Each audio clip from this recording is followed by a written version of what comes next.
തുടങ്ങാം വസു. നമസ്തേ നമസ്തേ എല്ലാവർക്കും നമസ്തേ എല്ലാവർക്കും നമസ്കാരം. ഇന്നത്തെ നമ്മുടെ സത്സംഗം ആരംഭിക്കുകയാണ്. എല്ലാ ദിവസത്തെയും പോലെ ഈ ഒരു കർമ്മത്തെ ആ ഭഗവാന്റെ തൃപാദങ്ങളിൽ സമർപ്പിച്ചുകൊണ്ട് നമുക്ക് ആരംഭിക്കാം.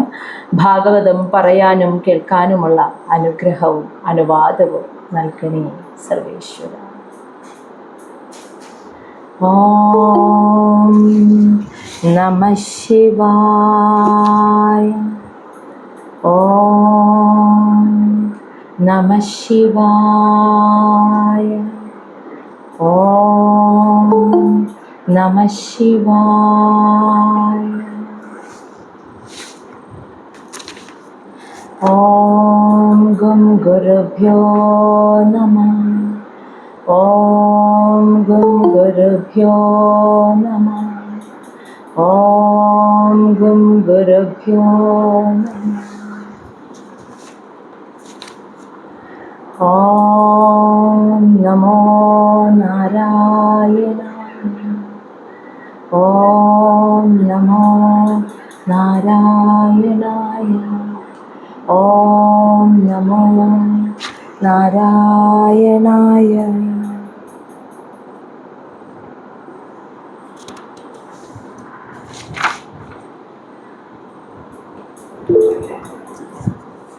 ശ്രീമദ് ഭാഗവതം തൃതീയ സ്കന്ധം അധ്യായം 26 ശ്ലോകം 57 മുതൽ അതാണ് നമ്മൾ ഇന്ന് കാണുന്നത്. അപ്പോൾ ഭഗവാൻ കപില വാസുദേവൻ അമ്മയ്ക്ക് ആ പ്രകൃതിയുടെ അടിസ്ഥാന തത്വങ്ങൾ 25ഉം 24ഉം 25ാമത്തെ ഭഗവാൻ സാക്ഷാൽ ഭഗവാനും കൂടിയിട്ടുള്ള ആ തത്വശാസ്ത്രത്തെക്കുറിച്ച് ആ സാങ്ക്യ ഫിലോസഫിയെക്കുറിച്ച് പറഞ്ഞു കൊടുക്കുകയാണ്. അപ്പോൾ അതിൽ ഇവയെല്ലാം ഉണ്ടായത് മഹത്തത്വം അഹങ്കാരം 3ആയി പിരിഞ്ഞതും അതിൽ താമസിക അഹങ്കാരത്തിൽ നിന്നും പഞ്ചഭൂതങ്ങളും അതിലെ തന്മാത്രകളും ഉണ്ടായതും പറഞ്ഞു. അതിനുശേഷം ഈ ഉണ്ടായതെല്ലാം തത്വരൂപത്തിലാണ് ഉണ്ടായിരിക്കുന്നത്, കറക്റ്റ് സ്ഥൂല രൂപത്തിലല്ല.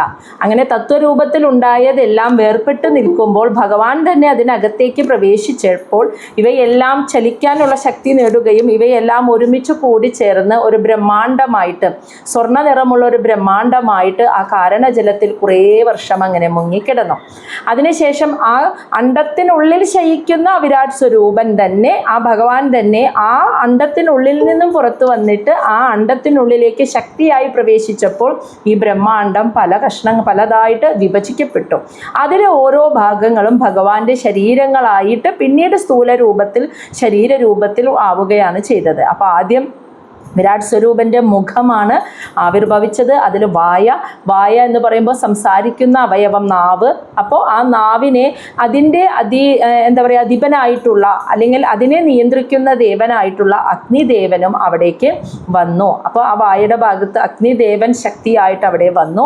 അതിനുശേഷം മൂക്ക് ഉണ്ടായി. അപ്പോൾ മൂക്കിൻ്റെ ആ ഭാഗത്തേക്ക് വിരാട് സ്വരൂപന് മൂക്ക് എന്ന അവയവം വന്നപ്പോൾ ശ്വാസത്തെ ഉള്ളിലേക്ക് വലിക്കുന്ന അപ്പോൾ ശ്വാസത്തെ ഉള്ളിലേക്ക് വലിക്കാൻ കഴിവുള്ള ആ വായുദേവൻ ആ ഭാഗത്ത് വന്ന് നിന്നു. അങ്ങനെ മൂക്കും പ്രാണവായുവിൻ്റെ പ്രവാഹം, അങ്ങനെ മൂക്ക് നാസാദ്വാരങ്ങളും വായുദേവനും അവിടെ സൃഷ്ടിക്കപ്പെട്ടു. പിന്നീട് കണ്ണിനെ നിയന്ത്രിക്കുന്ന ദേവനായ സൂര്യദേവൻ അവിടെ വന്നു.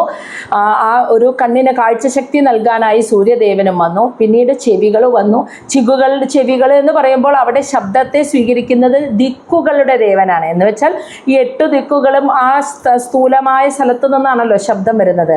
അപ്പോൾ ആ ദിക്കുകളുടെ ദേവൻ അവിടെ വന്നു. അങ്ങനെ ദേവന്മാർ വന്നു. അതിനുശേഷം പിന്നീട് വിരാട് സ്വരൂപിന് ത്വക്കുണ്ടായി. ആ ത്വക്കിലെ രോമങ്ങളുണ്ടായി. അത് ഔഷധ വൃക്ഷങ്ങളൊക്കെ ആയി മാറി. പിന്നീട് ജനനേന്ദ്രിയമുണ്ടായ ഭാഗം വരെയാണ് നമ്മൾ പറഞ്ഞു നിർത്തിയിരിക്കുന്നത്. അതിനുശേഷം അത് 56ാമത്തെ ശ്ലോകത്തിൽ ഇനി ശേഷമുള്ള ഭാഗങ്ങൾ. അപ്പം വിരാട് സ്വരൂപൻ്റെ ശരീരാവയവങ്ങളും ഇന്ദ്രിയങ്ങൾ, പഞ്ചേന്ദ്രിയങ്ങളും കർമ്മേന്ദ്രിയങ്ങളും അവിടെ സൃഷ്ടിക്കപ്പെടുന്നു. ഇനി ഇവയൊക്കെ നിയന്ത്രിക്കുന്ന ഓരോ ഇന്ദ്രിയങ്ങളെയും നിയന്ത്രിക്കുന്ന അധിപന്മാരായിട്ടുള്ള ദേവന്മാരും അവിടെ എത്തുന്നു, ആവിർഭവിക്കുന്നു. അതാണ് നമ്മൾ മനസ്സിലാക്കിക്കൊണ്ടിരിക്കുന്നത്. ശ്ലോകം 57 രേതസഹ തസ്മാത് ആബഹ ആസൻ നിരഭിദ്യത വൈ ഗുദം ഗുദാത് അപാനഹ അപാനാത് അപാനാത് ച മൃത്യുലോക ഭയങ്കരഃ രേതസഃ തസ്മാദാപഃ ആസൻ നിരഭിദ്യത ഗുദം വൈഗുദം ഗുദാത് അപാനഃ അപാനാത് ച മൃത്യുർലോക ഭയങ്കരഃ. അപ്പോൾ വിരാട് സ്വരൂപന് ജനനേന്ദ്രിയം ഉണ്ടായി എന്ന് പറഞ്ഞല്ലോ. അപ്പോൾ ആ ജനനേന്ദ്രിയത്തിൽ നിന്നും വരുന്ന രേതസ് അവിടെ ഉണ്ടായി. തസ്മാത് അതിൽ നിന്നും ആബഹ ജലമുണ്ടായി എന്ന്. അതായത് അപ്പോൾ സ്ഥൂല രൂപത്തിൽ ജലം ആവിർഭവിച്ചത് വിരാട് സ്വരൂപന്റെ രേതസിൽ നിന്നുമാണ്. ആബഹ ജലമുണ്ടായി. ഇനി അതിൽ നിന്നും അപ്പോൾ ജലമുണ്ടായപ്പോൾ അതിൽ നിന്നും ഗുദം ആ വിരാട് സ്വരൂപന് ഭഗവാന് ഗുദം മലദ്വാരം നിരഭിദ്യത എന്ന് വെച്ചാൽ ആവിർഭവിച്ചു. അപ്പോൾ മലദ്വാരവും ഉണ്ടായി. ഇനി ഈ ഗുദാത് മലദ്വാരത്തിൽ നിന്നും അപാനഹ അപാനവായു ഉണ്ടായി. ഇനി അപാനാത് ച ആ അപാനവായുവിൽ നിന്ന് ലോകഭയങ്കര ഈ മുഴുവൻ ലോകത്തെയും ഭയപ്പെടുത്തുന്ന മൃത്യു. മനസ്സിലായോ? മരണം, അതിനെ നിയന്ത്രിക്കുന്ന മൃത്യുവിൻ്റെ ദേവനും അവിടെ വന്നു എന്ന്. അപ്പോൾ വിരാട് സ്വരൂപനെ ഭഗവാനെ ജനനേന്ദ്രിയം ഉണ്ടായതിനു ശേഷം രേതസ് ഉണ്ടായി. ഈ രേതസിൽ നിന്നും സ്ഥൂല രൂപത്തിൽ ജലമുണ്ടായി. ജലമുണ്ടായപ്പോൾ അതിൽ നിന്നും മലദ്വാരമുണ്ടായി. മലദ്വാരമുണ്ടായപ്പോൾ ആ മലദ്വാരം അവിടെ തന്നെ അതിൽ നിന്നും അപാനവായു ഉണ്ടായി. പുറത്തേക്ക് പോകുന്ന അപാനവായു ഉണ്ടായി. ആ അപാനവായു ഉണ്ടായപ്പോൾ അതിൽ നിന്നും പിന്നീട് ആ മുഴുവൻ ലോകത്തിലുള്ള സർവ്വതിനെയും ഭയപ്പെടുത്തുന്ന, എല്ലാവരും ഭയക്കുന്ന ആ മരണത്തിനെ നിയന്ത്രിക്കുന്ന അധിപനായിട്ടുള്ള മൃത്യുദേവനും അവിടെ ഉണ്ടായി. അപ്പോൾ ഇപ്പോഴാണ് സ്ഥൂല രൂപത്തിലെല്ലാം അവിടെ സൃഷ്ടിക്കപ്പെടുന്നത്. ശ്ലോകം 58. അതിനുശേഷം വിരാട് സ്വരൂപന് ഹസ്തൗച്ച നിരഭിദ്യേതാം ബലം താഭ്യാം തതസ്വരാട് പാദൗച്ച നിരഭിദ്യേതാം ഗതിഹി താഭ്യാം തതഃ ഹരിഹി. ഹസ്തൗ വിരാട് സ്വരൂപന് ആ വിരാട് പുരുഷന് ഇരു കരങ്ങളും അവിടെ നിരഭിദ്യേതാം സൃഷ്ടിക്കപ്പെട്ടു. ഇനി അത് മാത്രമല്ല, കൈകൾ മാത്രമല്ല, ബലം ആ കൈകൾക്ക് കർമ്മം ചെയ്യാനുള്ള ശക്തിയും അവിടെ ഉണ്ടായി. താഭ്യാം എന്ന് വെച്ചാൽ അവയിൽ നിന്ന് ആ കൈകളിൽ നിന്ന് കർമ്മം ചെയ്യാനുള്ള ശക്തിയും ഉണ്ടായി. തതഹ അനന്തരം സ്വരാട് എന്ന് വെച്ചാൽ ഇന്ദ്രദേവൻ, കൈകളെ നിയന്ത്രിക്കുന്ന അധിപനായിട്ടുള്ള ദേവൻ, കൈകളെ കർമ്മം ചെയ്യാനുള്ള ശക്തി നൽകിക്കൊണ്ട് ആ കൈകളെ കൊണ്ട് കർമ്മം ചെയ്യിക്കുന്ന അധിപനായിട്ടുള്ള ദേവൻ ഇന്ദ്രദേവനാണ്. അപ്പോൾ ആ ഇന്ദ്രദേവനും അവിടെ ആവിർഭവിച്ചു, സാക്ഷാത്കരിക്കപ്പെട്ടു എന്നർത്ഥം. അപ്പോൾ വിരാട് പുരുഷന് ഇരു കരങ്ങളും ഉണ്ടായി. ഈ കരങ്ങൾക്ക് കർമ്മം ചെയ്യാനുള്ള ശക്തിയും അവിടെ വന്നു. അതിനുശേഷം ഈ കരങ്ങളെ അധിപനായിട്ടുള്ള കൈകളുടെ കർമ്മം ചെയ്യിക്കുന്നത് നിയന്ത്രിക്കുന്ന അതിൻ്റെ അധിപനായിട്ടുള്ള ദേവൻ ഇന്ദ്രദേവനും അവിടെ ഉണ്ടായി. ഇനി പാദോ വിരാട് പുരുഷന് പാദങ്ങൾ നിരഭിദ്യേതാം ഉണ്ടായി. പാദങ്ങളുടെ കർമ്മം എന്താ? നടക്കുക അല്ലെ, ഗമനം. അപ്പോൾ ഗമനം ചെയ്യാനുള്ള ശക്തിയും ഉണ്ടായി. താഭ്യാം എന്ന് വെച്ചാൽ ഉണ്ടായി.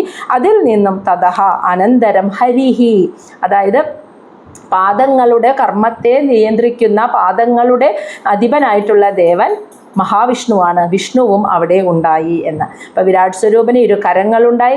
കരങ്ങൾക്ക് കർമ്മം ചെയ്യാനുള്ള ശക്തി നൽകിക്കൊണ്ട് അവിടെ ആ കരങ്ങളുടെ അധിപനായിട്ടുള്ള ദേവൻ ഇന്ദ്രദേവനും വന്നെത്തി.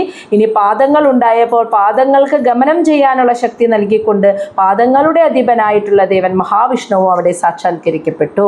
ഇനി എന്താണ്? ശ്ലോകം 59 നാട്യഹ അസ്യ ആ വിരാട് സ്വരൂപന് നാട്യഹ നാഡിഞരമ്പുകൾ നിരഭിദ്യന്ത സൃഷ്ടിക്കപ്പെട്ടു. ഇനി താഭ്യോഹ അതിൽ നിന്നും ലോഹിതം രക്തം ആഭൃതം ഉത്പാദിപ്പിക്കപ്പെട്ടു. വിരാട് സ്വരൂപന് നാഡിഞരമ്പുകൾ ഉണ്ടായപ്പോൾ അതിലെല്ലാം രക്തം ഉത്പാദിപ്പിക്കപ്പെട്ടു എന്നേ പറഞ്ഞിട്ടുള്ളൂ, പ്രവഹിച്ചു എന്ന് പറഞ്ഞിട്ടില്ല. രക്തം അവിടെ ഉണ്ടായി, നാഡികളിൽ രക്തം ഉണ്ടായി നിന്നു. ഇനി നദ്യഹ അതായത് നദികൾ, അതിൽ നിന്നും തതഹ അപ്പോൾ അതിൽ നിന്നും ആ രക്തത്തിൽ നിന്നും എന്താണ് ഉണ്ടായത്? അതിൽ നിന്നും നദികൾ ഉണ്ടായി. സമഭവൻ എന്ന് വെച്ചാൽ പ്രത്യക്ഷപ്പെട്ടു. ഇനി ആ നദികൾ ഉണ്ടായപ്പോൾ അതിൽ നിന്നും ഉദരം, വിരാട് പുരുഷന് ഉദരവും നിരഭിദ്യത ഉണ്ടായി എന്ന്. അപ്പോൾ വിരാട് പുരുഷന് നാഡിഞരമ്പുകൾ ഉണ്ടായി. നാഡിഞരമ്പുകളിൽ രക്തവും സൃഷ്ടിക്കപ്പെട്ടു.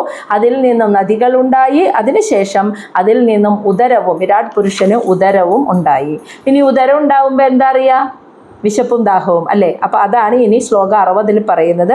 ക്ഷുത് പിബാസേ തതഃ സ്യാദാം സമുദ്രഃ തു ഏതയോഃ അഭൂത് അധഃ അസ്യ ഹൃദയം ഭിന്നം ഹൃദയാത് മന ഉത്തിതം. ക്ഷുത് പിബാസേ തതഃ സ്യാദാം സമുദ്രഃ തു ഏതയോഃ അഭൂത് അധഃ അസ്യ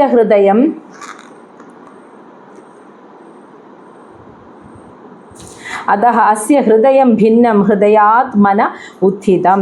അതായത് ക്ഷുത് വിശപ്പ്, പിബാസേ ദാഹം, വിശപ്പ് ദാഹം. വിരാട് പുരുഷന് ഉദരമുണ്ടായപ്പോൾ വിശപ്പ് ദാഹം എന്നിങ്ങനെയുള്ള വികാരങ്ങളും അവിടെ ഉണ്ടായി. തതഹ അതിൽ നിന്നും സ്യാദാം ഉണ്ടായി സമുദ്രം. മനസ്സിലായോ? അതിൽ നിന്നും സമുദ്രവും ഉണ്ടായി. ഇനി തു ഏതയോഹോ അതിൽ നിന്ന് അഭൂത് എന്ന് വെച്ചാൽ ഉണ്ടായി. അപ്പം തൊട്ട് മുന്നേ വിരാട് സ്വരൂപന് ഉദരമുണ്ടായി എന്ന് പറഞ്ഞല്ലോ. ഉദരത്തിൽ നിന്നും വിശപ്പ് ദാഹം എന്നിങ്ങനെയുള്ള വികാരങ്ങൾ ഉണ്ടായി. ഈ വികാരങ്ങൾ ഉണ്ടായപ്പോൾ അതിൽ നിന്നും സമുദ്രവും അവിടെ സൃഷ്ടിക്കപ്പെട്ടു. അധഹ പിന്നീട് അസ്യ ആ വിരാട് പുരുഷന് ഹൃദയം ഭിന്നം ആവിർഭവിച്ചു. ഹൃദയമുണ്ടായപ്പോൾ ഹൃദയാത് ആ ഹൃദയത്തിൽ നിന്ന് മന ഉത്തിതം മനസ്സ് അവിടെ ഉണ്ടായി. അപ്പോൾ അതിനുശേഷം വിരാട് പുരുഷന് ഹൃദയം ഉണ്ടായപ്പോൾ അതിൽ നിന്നും മനസ്സും അവിടെ സൃഷ്ടിക്കപ്പെട്ടു. അപ്പോൾ മനസ്സിനെ നിയന്ത്രിക്കുന്ന ദേവനും ഉണ്ടാവുമല്ലോ. അതാണ് ശ്ലോകം 61 പറയുന്നത്. മനസഃ ചന്ദ്രമാ ജാതോ ബുദ്ധേ ഗിരാം പതി അഹങ്കാര തതഃ രുദ്രചിത്തം ചൈത്യഃ തതഃ അഭവത്. മനസ്സ് വിരാട് പുരുഷന് മനസ്സുണ്ടായപ്പോൾ ആ മനസ്സിനെ നിയന്ത്രിക്കുന്ന ദേവൻ ചന്ദ്രദേവനാണ്. ജാതഃ ചന്ദ്രദേവൻ അവിടെ ആവിർഭവിച്ചു. ഇനി ബുദ്ധി, അതിനുശേഷം വിരാട് പുരുഷന് ബുദ്ധി ഉണ്ടായപ്പോൾ ബുദ്ധേഹേ ആ ബുദ്ധിയിൽ നിന്ന് ഗിരാംപതി ഈ ലോകത്തിൻ്റെ തന്നെ പ്രജാപതിയായ ബ്രഹ്മാവ്, ബുദ്ധിയുടെ അധിപനായിട്ടുള്ള ദേവൻ ബ്രഹ്മദേവനാണ്. ബ്രഹ്മാവും അവിടെ സാക്ഷാത്കരിക്കപ്പെട്ടു. ഇനി അതിനുശേഷം വിരാട് പുരുഷന് അഹങ്കാരം, ഞാൻ ഒരു വ്യക്തിയാണ് എന്ന വ്യക്തിബോധമാകുന്ന അഹങ്കാരം, മിഥ്യാഹങ്കാരം ഉണ്ടായപ്പോൾ തതഹ അതിൽ നിന്നും രുദ്രദേവൻ. അപ്പം അഹങ്കാരത്തെ നിയന്ത്രിക്കുന്ന അതിൻ്റെ അധിപനായിട്ടുള്ള ദേവൻ രുദ്രദേവനാണ്. രുദ്രദേവനും ഉണ്ടായി. അപ്പം മനസ്സുണ്ടാകുമ്പോഴാണല്ലോ ഈ അഹങ്കാരമൊക്കെ വരിക. അപ്പം മനസ്സുണ്ടായപ്പോൾ മനസ്സിൻ്റെ അധിപതിയായ ദേവൻ ചന്ദ്രദേവൻ ഉണ്ടായി. ബുദ്ധി ഉണ്ടായപ്പോൾ ബുദ്ധിയുടെ അധിപതിയായ ദേവൻ ബ്രഹ്മദേവൻ ഉണ്ടായി. മനസ്സിലൂടെ ഞാൻ എന്ന അഹങ്കാരം, മിഥ്യാഹങ്കാരം വന്നപ്പോൾ ആ അഹങ്കാരത്തിൻ്റെയും അധിപനായ ദേവൻ രുദ്രദേവൻ ഉണ്ടായി. അതിനുശേഷം ചിത്തം, വിരാട് പുരുഷന് ചിത്തമുണ്ടായില്ല. ചിത്തം എന്ന് വെച്ചാൽ ആ അവബോധം, ഞാൻ ആരാണെന്നുള്ള അവബോധം ഉണ്ടായപ്പോൾ ചൈത്യഃ ചിത്തത്തിൻ്റെ അധിപനായിട്ടുള്ള ദേവൻ ചൈത്യൻ എന്ന് വെച്ചാൽ ക്ഷേത്രജ്ഞൻ തതഹ അതിൽ നിന്നും അഭവത് ഉണ്ടായി എന്ന്. ഞാൻ ആരാണ് എന്ന അവബോധമാണ് ചിത്തം എന്ന് പറയുന്നത്. അതുണ്ടായപ്പോൾ അതിൻ്റെ അധിപതി, ഞാൻ ആരാണെന്നുള്ള അവബോധത്തെ നൽകുന്ന അധിപതി ആരാണ്? ക്ഷേത്രജ്ഞൻ, അതായത് ചൈത്യൻ എന്ന ക്ഷേത്രജ്ഞൻ. ആ ക്ഷേത്രജ്ഞൻ അവിടെ ഉണ്ടായി എന്നർത്ഥം. അപ്പോൾ ആരാണ് ക്ഷേത്രജ്ഞൻ? ഭഗവത്ഗീത പഠിച്ചത് ഓർമ്മയുണ്ടല്ലോ. ക്ഷേത്രം ശരീരമാണെങ്കിൽ ക്ഷേത്രജ്ഞൻ ആരാ?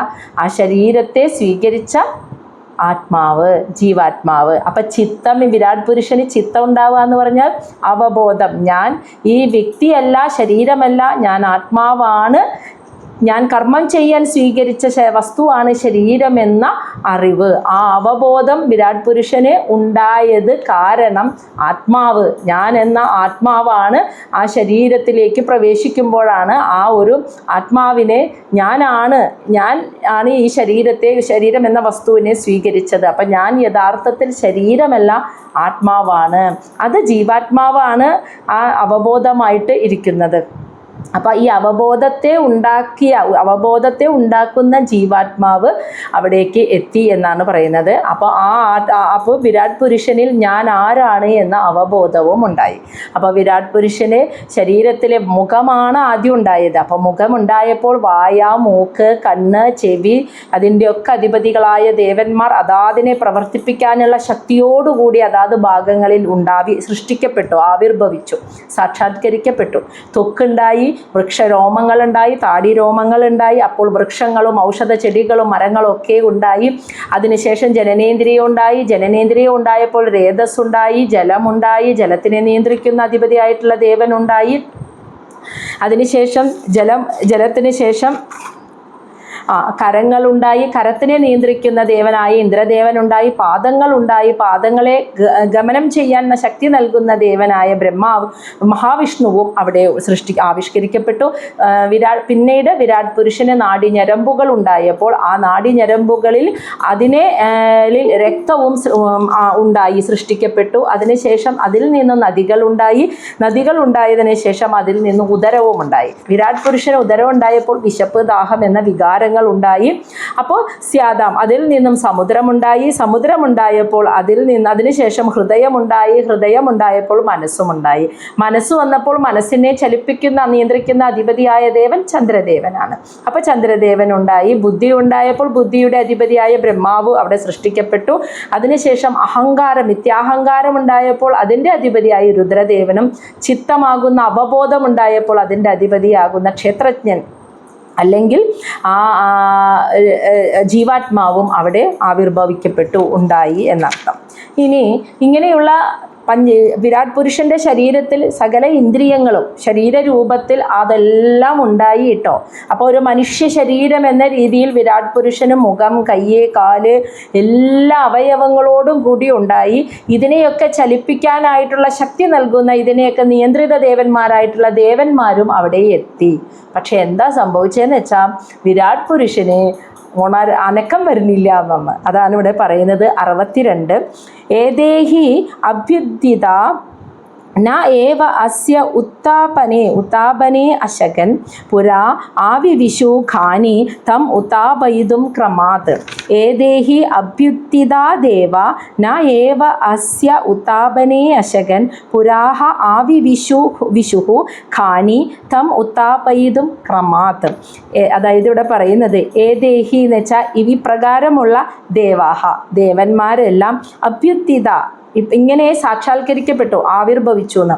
അപ്പോൾ കണ്ണിൻ്റെയൊക്കെ ഓരോ ബ്രഹ്മാവ്, വിഷ്ണു, രുദ്രദേവൻ, അങ്ങനെയുള്ള ദേവന്മാർ, നദികളുടെ വായുദേവൻ, അഗ്നിദേവൻ, സൂര്യദേവൻ, എല്ലാ ദേവന്മാരും അവിടെ ആവിർഭവിക്കപ്പെട്ടു. അതാണ് പറയുന്നത് ഏദേഹി ദേവാഹ, ഇപ്രകാരമുള്ള ദേവന്മാരൊക്കെ അഭ്യുത്തിത ഇങ്ങനെ അവിടെ ആവിർഭവിച്ചിട്ടും അസ്യ ആ വിരാട് പുരുഷനെ ന ഏവ ഉത്താപനെ എന്ന് വെച്ചാൽ ഉണരാൻ, ആ വിരാട് പുരുഷനെ ഉണർത്താൻ ന ഏവ അശകൻ ഇവർക്കാർക്കും ശക്തി ഉണ്ടായില്ല എന്ന്.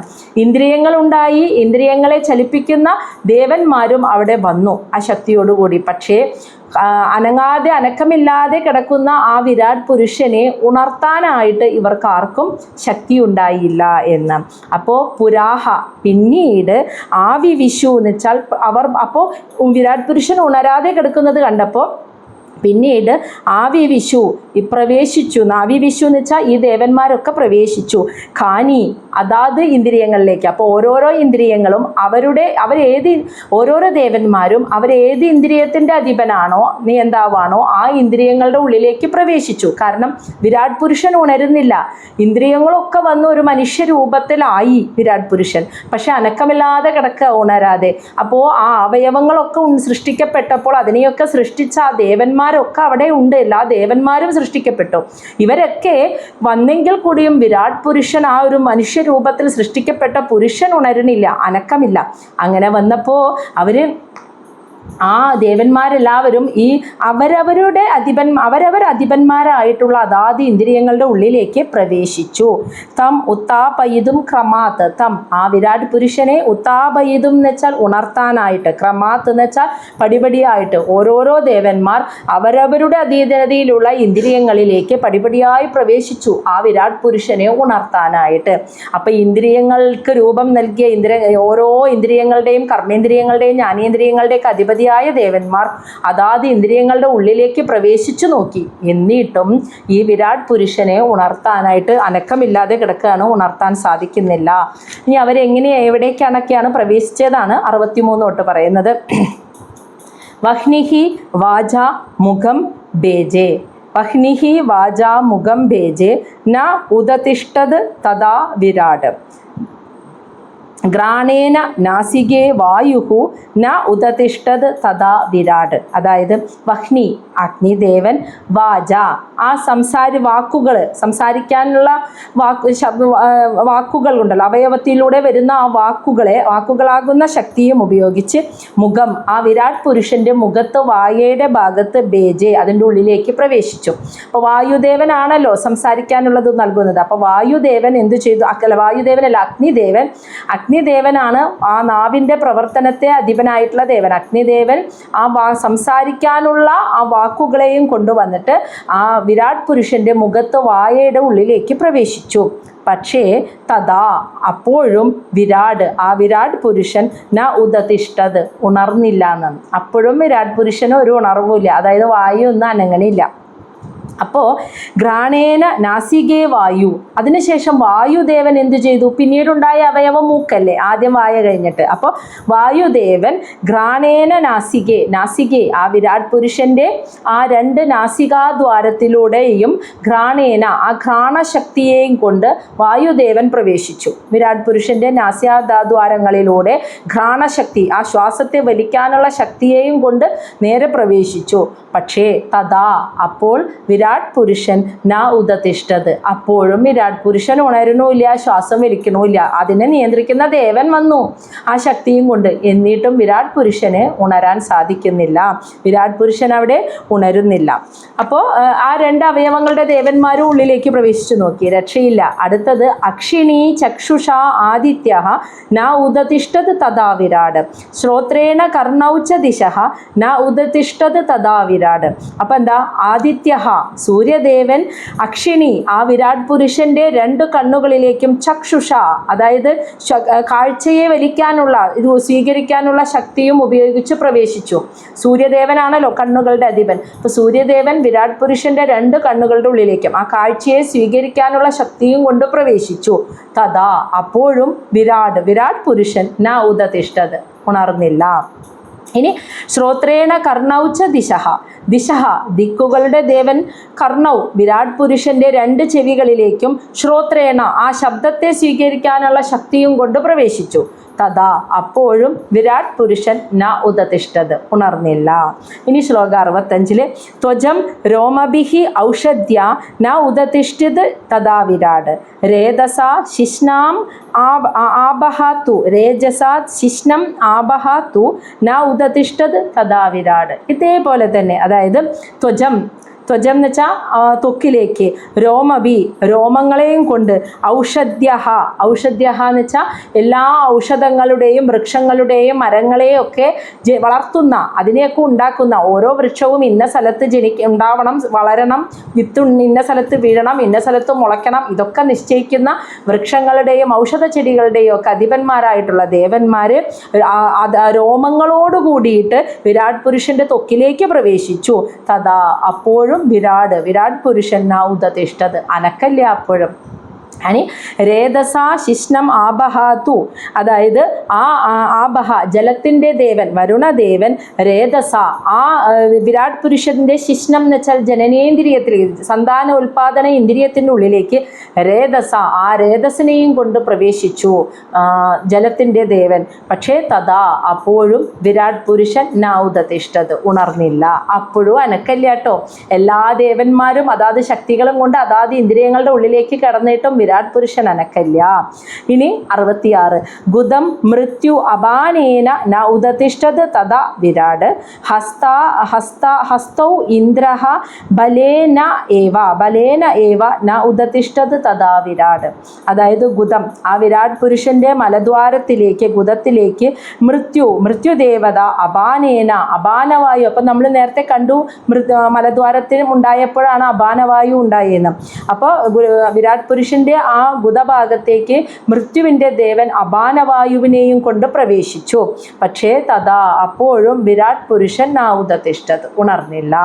അടുത്തത് ഹസ്തൗ ഇന്ദ്രിയങ്ങളെ നിയന്ത്രിക്കുന്ന ദേവൻ ഇന്ദ്രദേവൻ ബലേന കർമ്മം ആ കൈകളെയൊക്കെ ഉയർത്താൻ, കൈകളെ കൊണ്ട് കർമ്മം ചെയ്യിക്കാനുള്ള ബലം, ആ ബലവും കൊണ്ട് ഇന്ദ്രദേവൻ ഈ കൈകളുടെ ദേവനായ ഇന്ദ്രദേവൻ 2 കരങ്ങളുടെ ഉള്ളിലേക്കും പ്രവേശിച്ചു. തഥാ അപ്പോഴും ആ വിരാട് പുരുഷൻ ന ഉദതിഷ്ഠത് അനങ്ങണില്ല. ശ്ലോകം 67 വിഷ്ണു ഗത്യ ഏവ ചരണൗ ന ഉദതിഷ്ഠത് തഥാ വിരാട് നാഡിഃ നദ്യഃ ലോഹിതേന ന ഉദതിഷ്ഠത് തഥാ വിരാട്. വിഷ്ണുദേവൻ ഗത്യ ഗമനം ചെയ്യാനുള്ള ശക്തി ഉപയോഗിച്ച് ആ വിരാട് പുരുഷന്റെ ചരണങ്ങളുടെ ഉള്ളിലേക്ക് പ്രവേശിച്ചു. പാദങ്ങളുടെ ദേവൻ വിഷ്ണുദേവൻ ആ ഗമനം ചെയ്യാനുള്ള ശക്തിയെയും കൊണ്ട് വിരാട് പുരുഷന്റെ പാദങ്ങളിലേക്ക് പ്രവേശിച്ചു. തഥാ അപ്പോഴും വിരാട് പുരുഷൻ ന ഉദതിഷ്ഠത് ഉണർന്നില്ല. ഇനി നാഡിഃ നദ്യഃ ലോഹിതേന നദികളുടെ ദേവതമാർ നാഡിഃ വിരാട് പുരുഷന്റെ നാഡികളിലേക്ക് ലോഹിതേന രക്തവുമായി പ്രവേശിച്ചു. തഥാ അപ്പോഴും വിരാട് പുരുഷൻ ന ഉദതിഷ്ഠത് ഉണർന്നില്ല. സകല ഇന്ദ്രിയങ്ങളും ഉണ്ടായി ഇന്ദ്രിയങ്ങളെ നിയന്ത്രിക്കുന്ന ദേവന്മാരും ഉണ്ടായി. പക്ഷേ ദേവന്മാരെല്ലാവരും അതാത് ഇന്ദ്രിയങ്ങളെ പ്രവർത്തിക്കാനുള്ള ശക്തിയെയും കൊണ്ട് ഇന്ദ്രിയങ്ങളുടെ ഉള്ളിലേക്ക് പ്രവേശിച്ചെങ്കിലും ആ ഇന്ദ്രിയങ്ങൾക്കോ വിരാട് പുരുഷനോ ഒരു അനക്കവും ഉണ്ടായില്ല എന്നർത്ഥം. ശ്ലോകം 68. കാരണം എന്ന് പറയാമോ? ഒരാളവിടെ കടന്നിട്ടില്ല. അതാരായിരിക്കും? ഈ ദേവന്മാരും ശബ്ദം ഉണ്ടാക്കാതെ ഒന്ന് ശ്രദ്ധിക്കുക. ഈ ദേവന്മാരും ഒക്കെ അതാത് ശക്തിയെയും കൊണ്ടാണ് വന്ന് പ്രവേശിച്ചത്. പക്ഷേ വിരാട് പുരുഷൻ അനങ്ങണില്ല. നമ്മളെ ഒന്ന് ആലോചിച്ച് നോക്കൂ. നമ്മുടെ കയ്യോ കാലോ ഒക്കെ ഉണ്ട്, അതിനൊക്കെ ബലവും ഉണ്ട്, ശക്തിയുമുണ്ട്.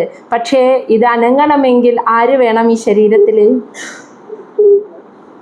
പ്രാണശക്തി. ആ ശക്തി ഉള്ളത് കൊണ്ട് ദേവന്മാരൊക്കെ വന്നു. പക്ഷെ ആരുണ്ടെങ്കിലേ ഈ ശക്തിക്ക് ചലനമുള്ളൂ? ജീവാത്മാവ്. ആ ആത്മാവ് പോയി കഴിഞ്ഞാൽ കയ്യും കാലും എല്ലാ അവയവങ്ങളും അവിടെ ഉണ്ടാകുന്നു, പക്ഷേ അനങ്ങുന്നില്ല.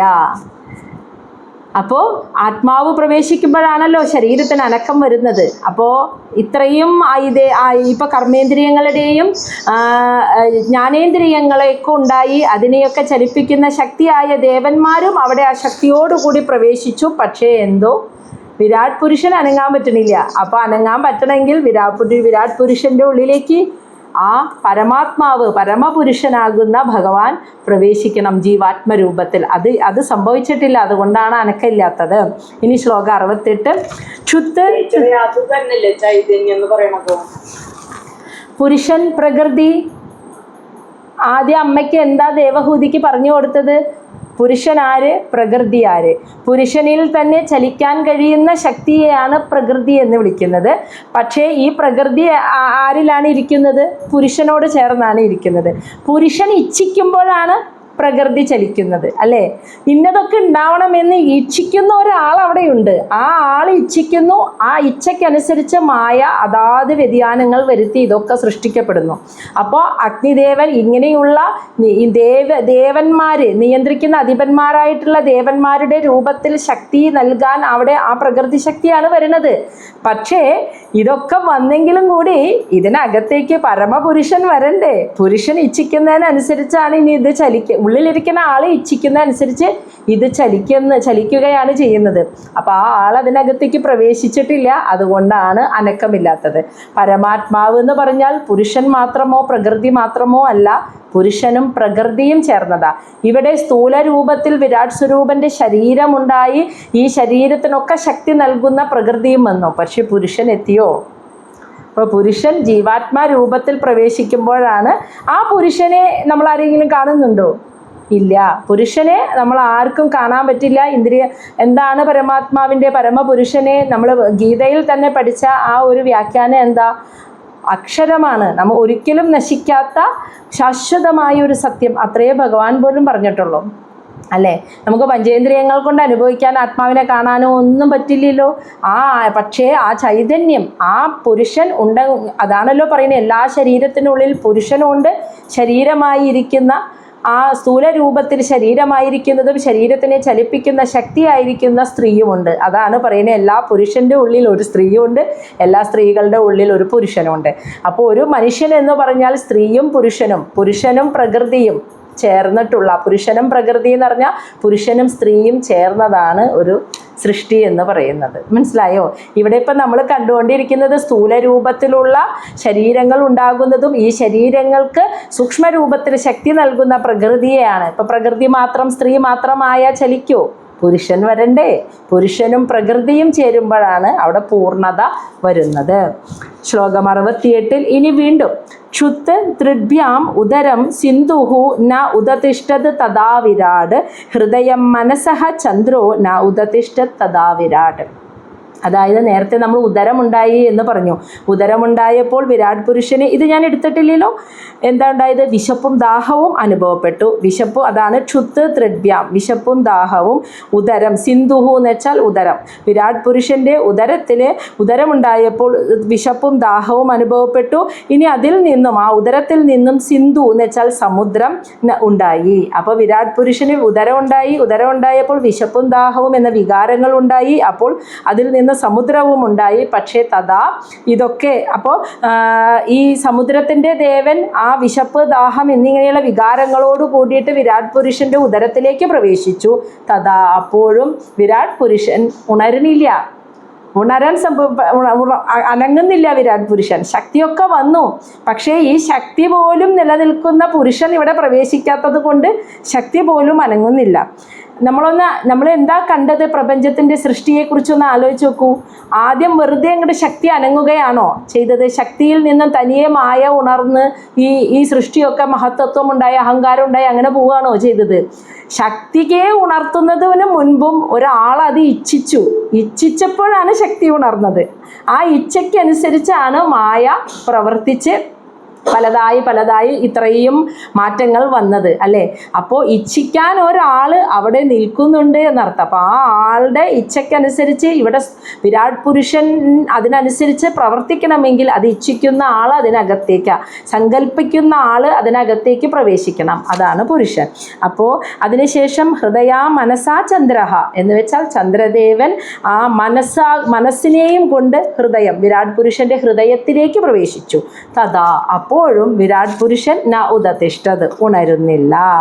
അപ്പോൾ വീണ്ടും ബുദ്ധ്യാ ബ്രഹ്മ അഭി ഹൃദയം ന ഉദതിഷ്ഠത് തഥാ വിരാട് രുദ്രോ അഭിമത്യാ ഹൃദയം ന ഉദതിഷ്ഠത് തഥാ വിരാട്. അതായത് ബുദ്ധിയോടുകൂടി ബുദ്ധിയുടെ അധിപനായ ദേവൻ ബ്രഹ്മദേവൻ ഹൃദയം, വിരാട് പുരുഷൻ്റെ ഹൃദയത്തിലേക്ക് ബുദ്ധിയോടുകൂടി ബ്രഹ്മദേവൻ പ്രവേശിച്ചു.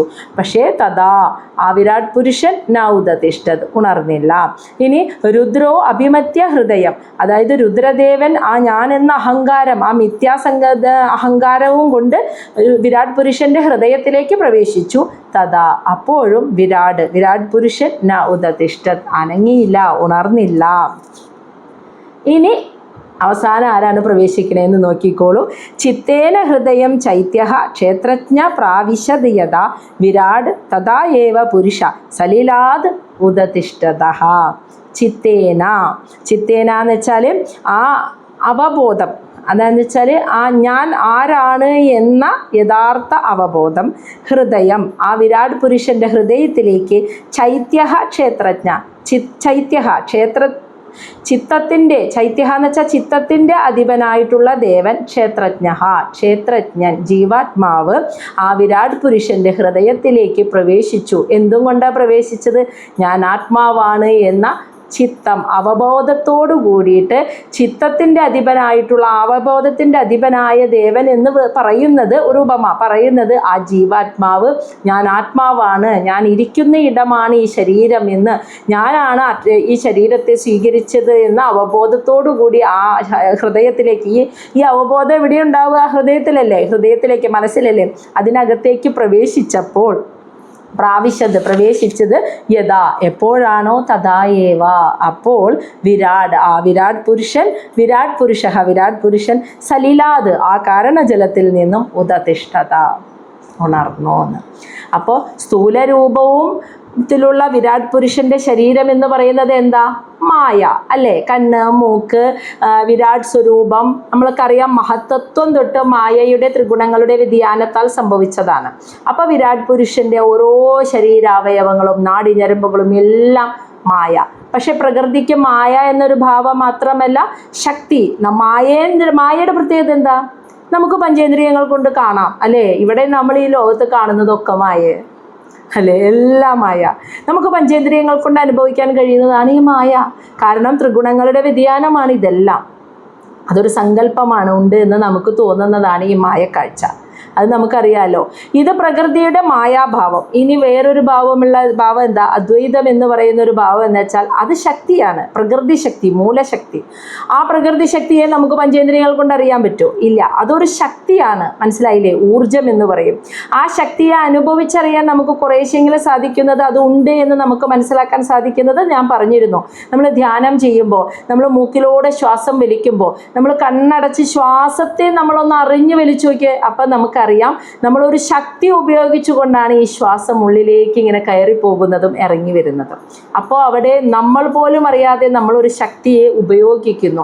ഒരു തുള്ളി ഉമിനീര് നമ്മളൊന്നിങ്ങനെ ഇറക്കി നോക്കി നോക്കൂ, നമ്മളൊരു ശക്തി പ്രയോഗിക്കുന്നുണ്ട് അല്ലേ? അല്ലാതെ അത് സംഭവിക്കുന്നില്ലല്ലോ. മലമൂത്ര വിസർജനം ചെയ്യുമ്പോഴും ഒരു ശക്തി വരുന്നുണ്ട്. അത് നമ്മൾ ആരും ചിന്തിക്കുന്നില്ല. നമുക്ക് ആ ശക്തിയെ നമുക്ക് പഞ്ചേന്ദ്രിയങ്ങൾ കൊണ്ട് അനുഭവിക്കാൻ കഴിയാത്ത ഒരു ശക്തി അവിടെ വരുന്നുണ്ട്.